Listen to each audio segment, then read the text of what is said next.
बदल सकते हैं। 3 साल पहले धोनी ने यह ऑस्ट्रेलिया की जमीन पर कर दिखाया। अब इंग्लैंड के बाद भारत जब ऑस्ट्रेलिया पहुंचेगी तो धोनी से एक बार फिर वही उम्मीदें जवा होंगी।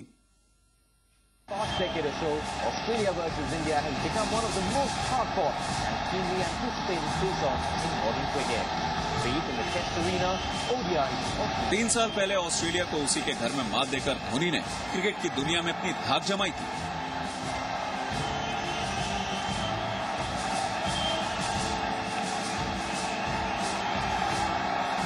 विदेशी जमीन पर पहला इम्तिहान और पहले ही इम्तिहान में धोनी ने वो लकीर खींची थी जो उनसे पहले कोई दूसरा भारतीय कप्तान नहीं खींच पाया था। वो धोनी की कप्तानी का आगाज था।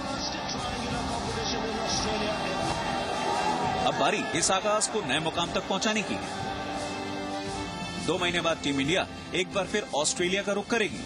हुनर का फिर इम्तिहान होगा और होगा धोनी की कप्तानी का सबसे बड़ा test. And hopefully we'll turn around and do well in Australia, which for me is the most important tour for the image of Indian cricket. If India does well there in Australia, Indian cricket will stay relevant. बेशक Australia से पहले धोनी को England से भी दो हाथ करने होंगे। इम्तिहान उस शर्मनाक हार का बदला लेने का होगा जो इंग्लैंड से इंग्लैंड में हासिल हुई। लेकिन गांगुली की नजर में ये मौका इंग्लैंड से हिसाब बराबर करने से ज्यादा ऑस्ट्रेलिया दौरे की रिहर्सल का होगा। Well, he's done very well for India, and one must remember that you cannot keep doing well all the time. In sport, it's reality. It's a different ball game captaining in India and captaining overseas.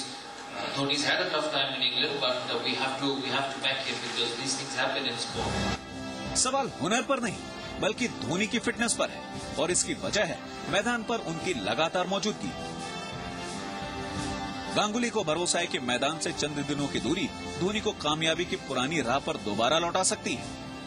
Hopefully he'll get out of this on a serious note because he's a terrific captain and we want him to do well, especially on the tour to Australia. And sincere good wishes to him. और अगर ऐसा हुआ तो कामयाबी के जिस सफर पर England में ब्रेक लगा वो ऑस्ट्रेलिया में दोबारा नई रफ्तार पकड़ सकता है।